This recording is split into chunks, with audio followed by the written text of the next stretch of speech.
하루에 사과 한 개면 의사 볼 일이 없다. 뜬말 그냥 옛날부터 내려오던 속담이라고만 생각하셨나요? 그런데 최근 연구 결과를 보면 이 말이 단순한 속담이 아니라 암, 심장병, 체중 관리까지 돕는 과학적인 근거가 있다는 사실 알고 계셨나요? 오늘 영상에서 사과가 가진 놀라운 건강 효과를 함께 확인해 보세요. 오늘 영상 요약. 오늘 영상에서는 사과가 왜 다이어트뿐만 아니라 암과 심장병 예방에도 도움이 되는지, 그리고 어떻게 먹어야 영양을 온전히 흡수할 수 있는지 알려드립니다. 안녕하세요. 일반인의 매일 건강입니다. 식사 후 디저트로, 출근길 간식으로 가장 쉽게 접할 수 있는 과일 중 하나가 사과인데요. 그런데 혹시 사과를 다이어트 과일 정도로만 알고 계셨다면 오늘 영상 꼭 끝까지 시청해주세요. 사과는 몸속 활성산소를 줄여 암과 심혈관 질환 예방에도 큰 도움이 되는 과일이라는 사실, 연구 결과를 통해 확인해 보겠습니다. 1. 사과, 암 예방에 도움되는 과일입니다. 사과의 풍부한 수용성 식이섬유, 펙틴은 장내 유산균을 증식시켜 유해물질을 배출하고 장 건강을 지키는 데 중요한 역할을 합니다. 고려대구로 병원 이유정 교수는 펙틴은 혈중 콜레스테롤, 중성지방, 당 등을 낮추고 장 건강은 물론 암 예방에도 도움이 된다 고 밝혔습니다.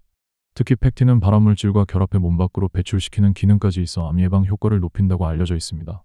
유럽연합 연구에 따르면 식이섬유 섭취량이 많은 그룹은 그렇지 않은 그룹에 비해 대장암 발생 위험이 25% 더 낮은 것으로 나타났습니다.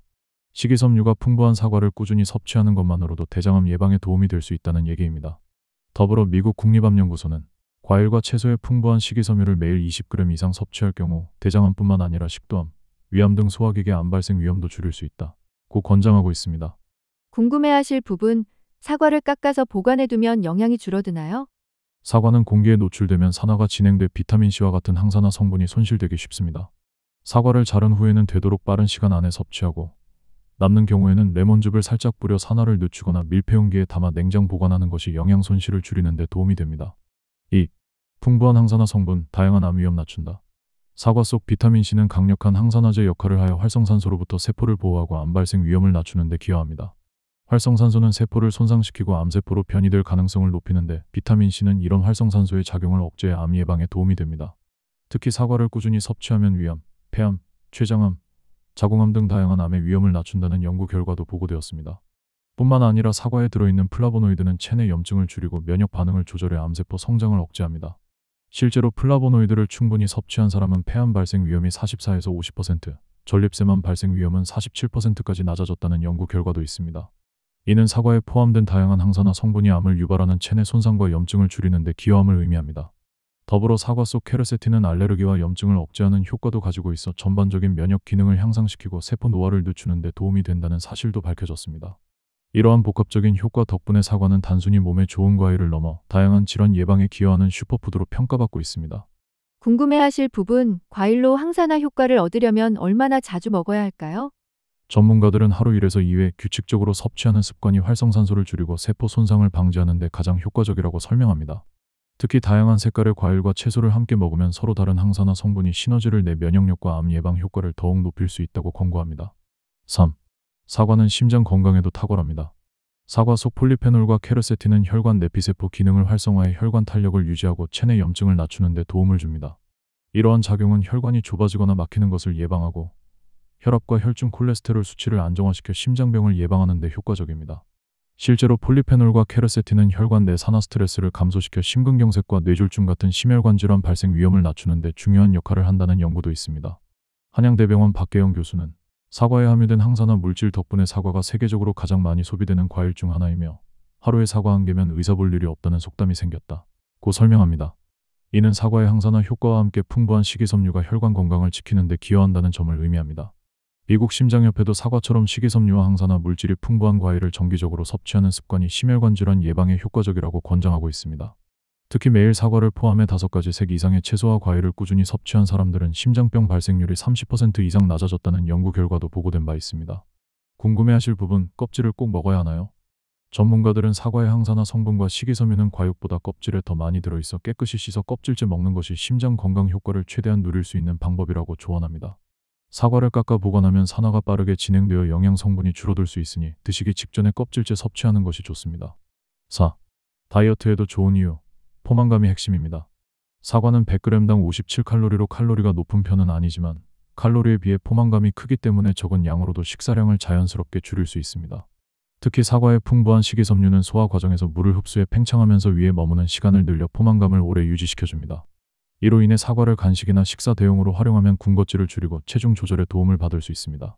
미국 펜실베이니아 주립대 연구에서는 사과를 통째로 씹어 먹은 그룹이 같은 칼로리의 다른 간식을 섭취한 그룹보다 총 칼로리 섭취량이 15% 적었다는 결과도 발표되었습니다. 이는 씹는 행동 자체가 뇌에 포만 신호를 전달해 과식을 방지한다는 사실을 보여줍니다. 궁금해하실 부분, 사과를 주스로 먹어도 괜찮을까요? 귀찮다고 사과를 주스로 갈아 마시면 포만감은 크게 줄어들고 식이섬유가 대부분 사라져 혈당이 빠르게 상승해 다이어트 효과가 떨어집니다. 실제로 영국 케임브리지대 연구에서도 같은 양의 사과를 주스로 섭취한 그룹은 통사과를 씹어 먹은 그룹보다 식후 혈당이 더 급격히 상승하고 포만감 지속 시간도 짧았다는 결과가 보고됐습니다. 따라서 사과는 반드시 껍질째, 통으로 씹어 먹는 것을 추천합니다. 껍질에는 식이섬유와 폴리페놀이 과육보다 훨씬 많이 들어있어 체중 관리뿐만 아니라 혈당 조절, 장 건강까지 동시에 챙길 수 있습니다. 사과를 드실 때는 식사 30분 전에 간식처럼 먹으면 이후 식사량을 자연스럽게 줄일 수 있어 다이어트에 더욱 효과적입니다. 5. 장 건강과 변비 예방에도 탁월합니다. 사과의 풍부한 펙틴은 수용성 식이섬유로 위장 운동을 활발하게 하고 장내 유익균을 증가시켜 장 환경을 개선합니다. 펙틴은 장에서 물과 만나 겔 형태로 변의 변을 부드럽게 만들어 배변 활동을 원활하게 해주기 때문에 변비 예방과 개선에 효과적입니다. 실제로 아침 공복에 물 2컵과 사과 1개를 먹는 습관만으로 변이 부드러워지고 규칙적인 배변 습관을 유지할 수 있다는 경험담도 많습니다. 사과에 함유된 유기산은 장내 pH를 건강하게 유지하고 유익균 증식을 도와 유해균의 증식을 억제합니다. 또한 사과 속 펙틴은 발암물질과 중금속과 결합해 체외로 배출시키는 데도 도움을 줍니다. 이런 작용은 껍질째 섭취할 때 가장 크게 나타나니 깨끗이 씻어 껍질까지 함께 드시는 걸 권장드립니다. 껍질에는 과육보다 2배 이상 많은 식이섬유와 항산화 성분이 들어있다는 연구도 있어 사과의 건강 효과를 온전히 누리기 위해서는 껍질째 먹는 것이 좋습니다. 궁금해하실 부분, 혹시 소화가 약한 분들도 사과를 먹어도 될까요? 소화 기능이 약하거나 과민성 대장 증후군이 있는 분들은 사과를 껍질째 먹을 경우 배에 가스가 차거나 복통, 설사 같은 증상이 생길 수 있습니다. 이런 분들은 처음에는 사과를 얇게 깎아 소량부터 천천히 섭취해보시고 증상을 살펴보는 것이 좋습니다. 미국 소화기학회는 소화가 예민한 사람일수록 사과를 한 번에 많이 먹기보다는 하루 한두 조각씩 나누어 먹으며 몸 상태를 관찰할 것을 권장하고 있습니다. 6. 당뇨병 환자라면 섭취량을 줄이세요. 평소 건강한 사람이라면 하루 1개 정도의 사과 섭취는 적당하지만 당뇨병이나 과민성 대장 증후군이 있는 경우에는 사과 3분의 1개 정도로 섭취량을 제한하는 것이 좋습니다. 과일 속 과당도 혈당을 올릴 수 있어 혈당 관리가 필요한 분들은 자신의 혈당 패턴과 건강 상태에 맞게 섭취량을 조절하는 것이 필요합니다.